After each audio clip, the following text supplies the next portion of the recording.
እሺ እንግዲህ በቀጥታ ወደ ሶማሌላንድ ከመግባታችን በፊት በታሪክ አንድ 60 ዓመት ወደኋላ ልውሰዳችሁና ያን ጊዜ የደረሰ አንድ ኤፒሶድ ላጫውታችሁ። ጊዜው 1960 ዓመተ ምህረት ነው እንደ አውሮፓውያን አቆጣጠር። ፈረንጆች ቅኝ ገዢዎቻችን ማለት ነው ቅኝ የያዙትን የአፍሪካ ግዛት እያስረከቡ ነፃ እየሰጡ እየወጡ ናቸው። ሶማሌላንድም ያኔ በብሪታንያ ስር ስለነበረች ብሪታንያኖች ነፃ እንድትወጣ አዘጋጅተው ፈቅደውላት ከመውጣቷ በፊት ለኢሳቅ ጎሳዎች ማለት የሶማሌላንድ ውስጥ ያለ ዋና ጎሳ ነው፣ ሀረርጌም አለ፣ አንድ ምክር ይሰጣቸዋል። ይሄ ምክር ምንድን ነው? ሰሜን ሶማሊያ ለብቻዋ ትንሽ ሀገር ነች።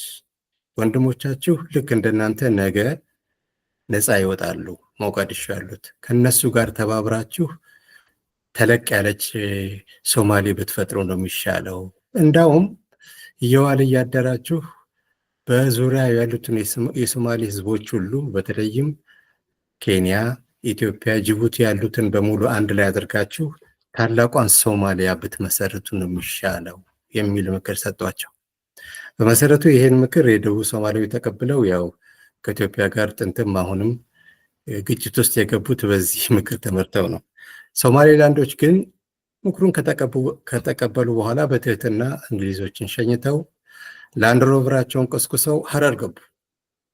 ሀረር የሀረርጌ ክፍለ ግዛት የጸጥታ ክፍል ኃላፊ የነበሩትን አቶ ወልደ ሰማያትን አነጋገሩ። በኋላ ደጃዝማች የሆኑት የሲዳሞ ገዢ የሆኑት ማለት ነው። እና ለሳቸው እኛ ኢሳቆች ነን ልክ እዚህ ሀረርጌ ውስጥ እንዳለው፣ ደቡብ ሶማሌዎች ደግሞ ዳሮድ ናቸው፣ አውያዎችም አሉበት። ከኛ ጋር አንግባባም። እድሜ ልካችንን ስንዋጋ ነው እንጂ በጭራሽ አንድ ሆነን አናቅም። አሁንም ከነሱ ጋር መዋሃድ አንፈልግም። እኛ የምንፈልገው ከኢትዮጵያ ጋር መዋሃድ ነው። የምንወደው የምናውቀው ህዝብ ይሄ ነው። በምን ትረዱናላችሁ ብለው ጠየቋቸው። አቶ ወልደ ሰማያት በነገሩ በጣም ተደስተው ይሄን ጥያቄ ሊመልስ የሚችል ከንጉሠ ነገሥቱ በታች ማንም ስለሌለ እሳቸው መኪናቸውን አስነስተው ተያይዘው አዲስ አበባ መጡ። ያኔ ቤተ መንግስቱ እንግዲህ ገነተ ልዑል ነው፣ አሁን ዩኒቨርሲቲ ሆነው እዛ ውስጥ በአስቸኳይ ከጃንሆይ ጋር እንዲገናኙ አድርገው እነ መሐመድ ኢጋል ማለት ያኔም የኢሳቆች መሪ ነበር። በኋላም የመጀመሪያው ሶማሌ ጠቅላይ ሚኒስትር፣ አሁን ደግሞ በሶማሌላንድ ፕሬዚደንትም የነበረ አሁን በህይወት የለም፣ ግን ለኢትዮጵያ በጣም ስስ ልብ ያለው፣ ሁሉም ሰሜን ሶማሌላንድ ለእኛ ጥሩ ነው ያለው፣ እሱ ግን በተለይ ጥሩ አመለካከት የነበረው አስረዳ የመጣበትን ጉዳይ። ጃንሆይ ከሰሙ በኋላ በጥያቄያችሁ በጣም ተደስተናል፣ እኛን መውደዳችሁና ከእኛ ጋር ለመቀላቀል መፈለጋችሁም ልባችንን ነክቶናል። እኛም ያደግነው ሀረርጌ ነው። ይኸውልህ እኔም ከኢሳቆች ጋር ነው ያደግኩት እና አውቃችኋለሁ፣ እናውቃችኋለን፣ እንወዳችኋለን። ነገር ግን አሁን ይህን የእናንተን ጥያቄ ለማስተናገድ ትንሽ ችግር አለ።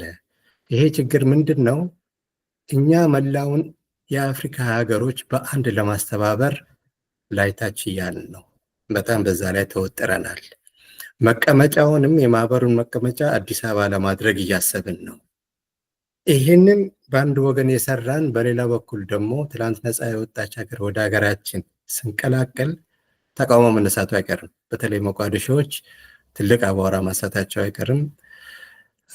አረቦቹም የሰሜን አፍሪካ ሀገሮች በእስልምናም በምንም ተመክተው ወይም ተባብረው ነገሩን እምቢ ማለታቸው አይቀርም። ይህ ሁኔታ ደግሞ የማህበሩን መመስረት ትንሽ ያደፈርሰዋል። መቀመጫውንም አዲስ አበባ የማድረጉን እንትን ሊሰርዝብን ስለሚችል ብለው በጥያቄያቸው መደሰታቸውን ግን ያለውን ችግር ነግረው አባብለው በደንብ አሳምነው ሸኟቸው። ከዛ ቀጥሎ ሰሜን ሶማሌዎች 5 ቀን በነፃነት ከቆዩ በኋላ ምንም ማድረግ ስለማይችሉ ከሞቃዲሾ ጋር አንድ ላይ ሆነው የሶማሌ ሪፐብሊክን መሰረቱ። ይሄ ሲመሰረት ብዙ ቃል ተገብቶላቸው ነበር።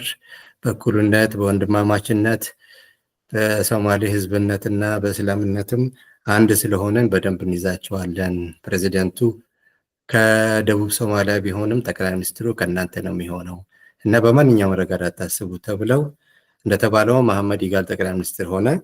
ከደቡብ ሌላ ሰው ፕሬዚዳንት ሆነ።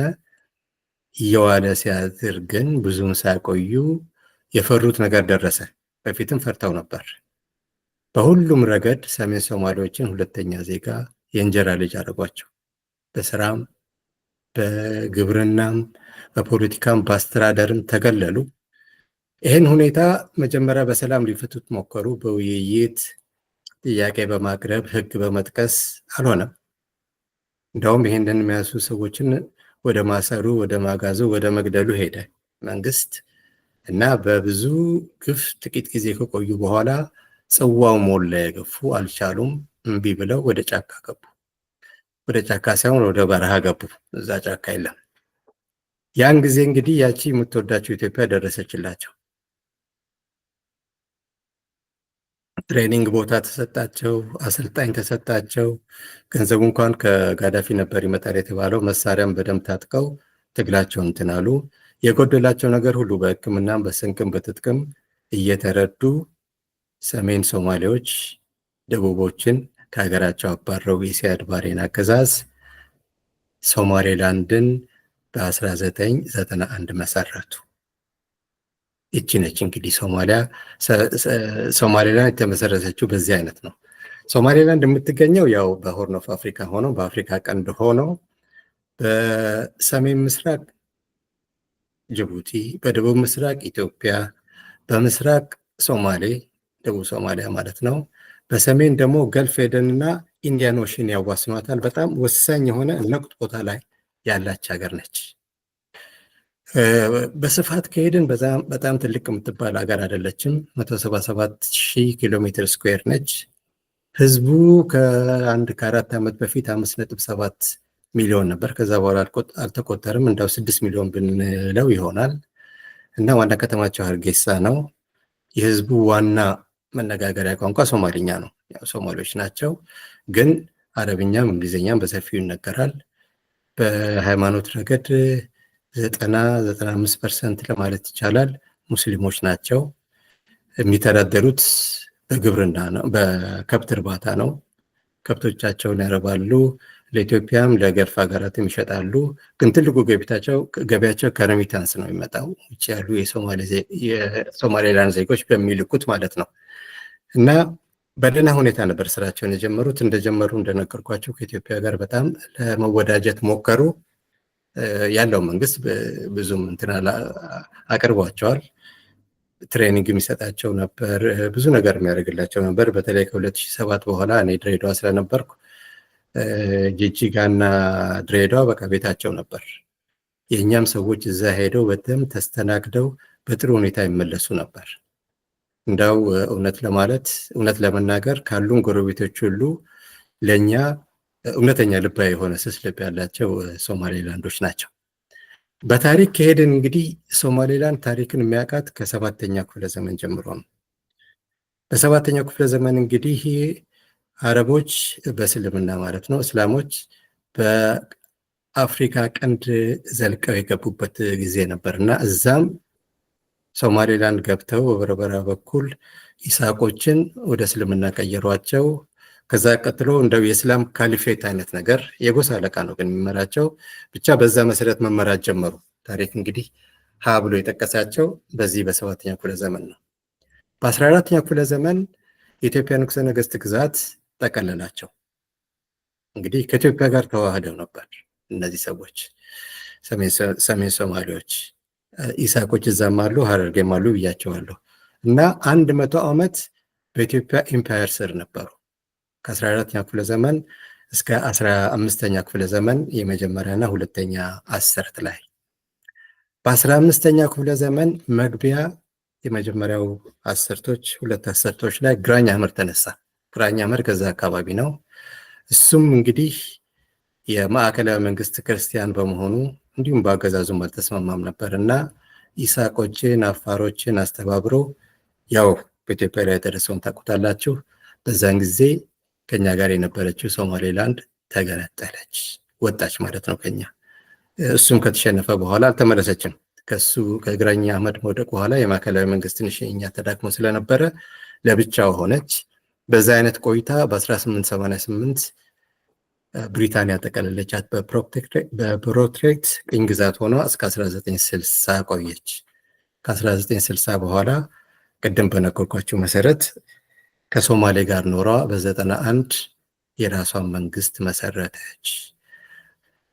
የራሷን መንግስት መስረታ እንግዲህ እንደነገርኳችሁ የተረጋጋና ሰላማዊ ሀገር እየመራች እስካሁን አለች እና ሰሜን ሶማሊያ በሁሉም ነገር ጥሩ ሆና የጎደላት ነገር ቢኖር እውቅና ነው። እውቅናን በተመለከተ ትልቅ ችግር ነው ያለባት። እስካሁንም ማንም ያወቃት ሀገር የለም። እንግዲህ ለእውቅና ብላ የምታቀርባቸው ምክንያቶች ማንንም ሊያሳምኑ የሚችሉ በፖለቲካም በዲፕሎማሲ ሊያሳምኑ የሚችሉ ናቸው እና ሶማሌዎች ሰሜን ሶማሌዎች የሚሉት ምንድን ነው? እኛ ከደቡብ ሶማሌ ጋር አንድ አይደለንም። ኢሳቆች ስንሆን እነሱ ዳሮዶች ናቸው። በታሪክ ጠላት ነን። አብረንም ኖረን አናውቅም። ሁለተኛ ነጥባቸው ደግሞ ምንድነው? ከደቡብ ሶማሊያ ጋር የተቀላቀልነው በፈቃዳችን ነው። በፈቃዳችን ስለተቀላቀልን በፈቃዳችን መውጣት እንችላለን። እኛ ህገ መንግስት ያለን፣ ባንዲራ ያለን፣ ፓስፖርት እና የራሳችን ገንዘብ ያለን፣ በሰላምና በመረጋጋት የምንኖር እንደመሆናችን መጠን ወደ እነሱ ተቀላቅለን ከማንም ተቀላቅለን እንደገና ጣጣ ውስጥ መግባት አንፈልግም። በመጨረሻም የአፍሪካ ቻርተርም ቢሆን የኮሎኒዎች ያሰመሩት ድንበር እንደተጠበቀ ይቆይላል። አሁን ያለው የሶማሌላንድ ድንበርም በዛ መሰረት የተሰመረ ነው። በእነዚህ ምክንያቶች እውቅና ስጡን ነው የሚሉት።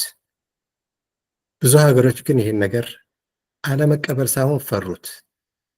እንግዲህ ምን አይነት አመለካከት አለ?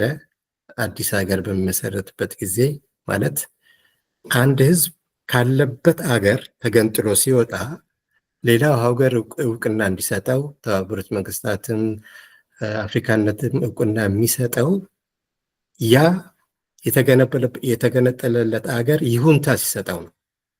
አለዛ በፍጹም አይቻልም ባይባልም ይከብዳል ትንሽ። ለምሳሌ በአፍሪካ ቀንድ ኤርትራና ደቡብ ሱዳን ነፃ ያወጡት በዛ አይነት ነው። ኤርትራኖች እርግጥ ተዋግተው ነፃነታቸውን አግኝተዋል። ነገር ግን እውቅና ለማግኘት የቻሉት በዛ ጊዜ የነበረው ጠቅላይ ሚኒስትር መለስ ዜናዊ ለኤርትራ ነፃነት ምናልባት ከኤርትራኖችም በላይ ቀናኢ ስለነበረ ስለተባበራቸው ነው። ደብዳቤ ራሱ ለቡትሮስ ጋሊ ጽፎ ያኔ የዩናይትድ ኔሽን ዋና ጸሐፊ ለነበረው ይህቺን ሀገር ወቁልኝ ነፃ ነች ብሎ እንትን ስላለ አለ ችግር ነፃ እንትን እውቅናን አገኘው። ደቡብ ሱዳኖችን የወሰድ እንደሆነ ለረጅም ዓመት ከሰሜኑ ጋር ተዋግተው ሰሜኖቹ ሁልጊዜ በጦርነት አንድን ሀገር መግዛት አይቻልም እና ጎረቤት ሆነን በሰላም እንኑር ብለው ተደራድረው እውቅና ሰጥተዋቸው ነው እነሱም ዓለም አቀፍ እውቅናን ቶሎ ለማግኘት የቻሉት። ሶማሌላንዶች አንደኛ ነገር ያኔ ሶማሌ የምትባል ሀገርም አልነበረችም። በጦር አበጋዞች ተከፋፍላ መንግስት ጠፍቷል። እንደዛም ሆኖ ግን ያሉት ጦር አበጋዞችን መስጠት አልፈልጉም እውቅና፣ እስካሁንም ድረስ እምቢ ብለዋል። ስለዚህ ይሄንን ብቻ ስላላሟላች ብለው ብቻ ሳይሆን ለሶማሌላንድ ይሄን እውቅና ከሰጠን አፍሪካ ውስጥ እንደዛ የሚጠብቁ ብዙ ህዝቦች በተለያየ ሀገር ውስጥ ስላሉ ያን ሁሉ እሳት እንደገና ማንደድ ይሆናል በሚል ጥረቷ ሁሉ ትንሽ ዋጋ አጥቶ እስካሁን ቆይታለች። እንግዲህ በዚህ ሁኔታ ላይ እንዳለች ለሌሎች ሀገሮች የምታቀርበውን ጥያቄ የሚመልሱላት በአንድ መልስ ነበር። እምቢ የሚላት በጭራሽ አልነበረም። ለዚህም የሁሉንም መልስ አጠቃሎ ደህና አድርጎ ያቀረበው መለስ ዜናዊ ነበር እና መለስ ዜናዊ ምን አላቸው? እናንተን አንድ ሀገር ካወቃችሁ በኋላ ኢትዮጵያ ሰሜን ሶማሌላንድን ለማወቅ ወይም ሶማሌላንድን ለማወቅ ሶስተኛ ሀገር አትሆንም ነው ያላቸው። ማለት አንድ ሀገር ካወቃችሁ ቀጥሎ ነው አውቃቸዋለሁ ነው የሚለው። ችግሩ ሱዳንም ግብፅም ሌላውም እንደዛ ነው የሚሏቸው። አንድ ሀገር ይወቃችሁ እንጂ ከዛ ቀጥሎ የፓንዶራው ቦክስ ተከፈተ፣ ሁላችንም እናውቃቸዋለን የሚሉት ያ አንድ ሀገር ጠፋ። ለማንኛውም በዚህ ጥረታቸው ወደ ግብ ለጥቂት የደረሱት በአለፈው ጊዜ ከኢትዮጵያ ጋር የመግባቢያ ሰነድ የተፈራረሙ ጊዜ ነው። ያ የመግባቢያ ሰነድ እንግዲህ ኢትዮጵያ ለሶማሌላንድ እውቅና ልትሰጥ፣ ሶማሌላንዶች ደግሞ 20 ኪሎ ሜትር ስኩዌር መሬት ለጦር ሰፈር እና በበርበራ ወደብ እንደ ልብ እንዲጠቀሙ ለማድረግ ተዋውሎ ነበር። ከሞቃዲሾ ውጭ ምንም ግዛት የሌለው የሶማሌ መንግስት ልክ እንደ አንድ ትልቅ መንግስት እሪ ብሎ ግዛቴ ነውና አይሰጥብኝም አለ። ያው ታሪካዊ ወዳጆቻችን እነ ግብፅም አገዙት። ብዙ የአረብም የእስላምም ሀገሮች ተባበሯቸው። ብቻ ነገሩ ዓለም አቀፍ ተቀባይነትን አላገኘም። ከዛ ቀጥሎ ትንሽ ዓለም አቀፋዊ እንትን ያገኙት ደግሞ በጃንዋሪ በዚህ ዓመት በ2025 ዱባይ ላይ በተደረገ የዓለም መሪዎች ስብሰባ ላይ ተገኝተው ነበር። በዛ ጊዜ ከብዙ አገሮች ጋር የመግባቢያ ሰነድ ተዋውለዋል። ስለ እውቅና ሳይሆን የኢኮኖሚ መተባበር ማለት ነው። በተለይ ከአረብ ኤምሬቶች ጋር ጥሩ ሁኔታ የፈጠሩበት ነበር። በመሰረቱ ከአረብ ኤምሬት ጋር አሁንም ጥሩ ግንኙነት አላቸው። ዲፒ ወርልድ የሚባለው ትልቁ ኩባንያ $400 ሚሊዮን አወጥቶ በርበራን እያደሰ ነው። የኢትዮጵያ መንግስት እዛ ውስጥ 19% ድርሻ ነበረው። አሁን ይኖረው አይኖረው አላውቅም። ብቻ ከነዚህ ሀገራት ጋር ጥሩ እንትን ጀመረች። በዛ ሁኔታ ቀጥላ እያለች ሳለ አሁን ሰሜን ሶማሊያ እውቅና የምታገኝበት ትልቅ እድል የተከፈተላት ይመስላል። ይሄ ለምንድን ነው? ዶናልድ ትራምፕ ወደ ስልጣን በመምጣቱ ነው። ገና ስልጣን ሳይዝም በፊት ጅቡቲ ላይ ብዙም ጥሩ አመለካከት የለውም። ጅቡቲን ልናምናት የምንችል ሀገር አይደለችም። ለእኛ የጦር ሰፈር ከሰጠች በኋላ ብዙም ሳትቆይ ለቻይናም ሰጥታለች። ሶማሌን ወሰዳችሁት እንደሆነ ራሱ በእስላም አክራሪስቶች ነገ ተነገ ወዲያ ጣጣ ሊመጣበት የሚችል ያልተረጋጋ ሀገር ነው።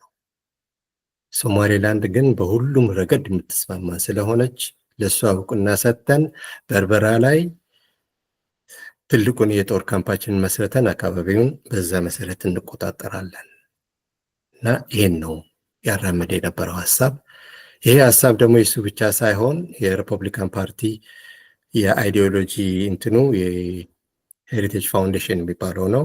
እሱ ያኔ በአሜሪካ ምርጫ ወቅት አንድ ማኒፌስቶ አውጥቶ ነበር፣ እንደ ፍኖተ ካርታ በኛ ፕሮጀክት 2025 ይባላል። ሪፐብሊካኖች ካሸነፉ ወደ ተግባር የሚቀይሯቸውን ነገሮች በተለያየ መስክ በኢኮኖሚም በምንም በፖለቲካ አስቀምጠው ነበር፣ ከዓለም ሀገሮችም ጋር ስላላቸው ግንኙነት። ስለ አፍሪካ 3 መስመር ብቻ ነች የተጻፈችው። ያቺውም ሶማሌላንድን ብቻ የምትመለከት ነች። ልክ የሬገን ማነው ትራምፕ በሚለው አኳኋን አስተማማኝ የአሜሪካ አጋር ልትሆን የምትችልና የጦር ካምፕን መክፈት ያለብን እውቅና ሰጥተን ሰሜን ሶማሊያ ወይም ደግሞ ሶማሌላንድ ነው ብሎ አስቀምጧል። አሁን እንግዲህ 4 ወሩ ነው ትራምፕ የሚፈጽማቸው ነገሮች በአብዛኛው ከዛ ዶክመንት የተወሰዱ ናቸው። ነገሩ ጉዳዩም ለሴኔት ቀርበዋል። ሴኔት የተወያየበት ስለሆነ በቅርቡ ውሳኔ ሊያገኝ የሚችል ጉዳይ ነው። እንግዲህ ይሄ ጉዳይ በቅርቡ ውሳኔ አግኝቶ ከዛም ሌሎቻችን ተከትለን ኢትዮጵያም ሁሉም ሀገሮች ተከትለው ወዳጃችን ሶማሌላንድ ሀገር ሆና እውቅና ታገኛለች ብለን ተስፋ እናደርግ። በዚህ ጉዳይ ላይ በሰፊው በስንክሳር መጽሔት ላይ የመኤትም ላይ ስለተጻፈ እዛ ላይ ስንክሳር.com ብላችሁ ገብታችሁ ለማየት ትችላላችሁ። ለዛሬ ያዘጋጀነው ዝግጅት ይሄ ነው። ቻናላችንን ሰብስክራይብ፣ ላይክ እና ሼር አድርጉ። በሚቀጥለው ሳምንት እስክንገናኝ ድረስ አህለን ወሰህለን። አለቀ።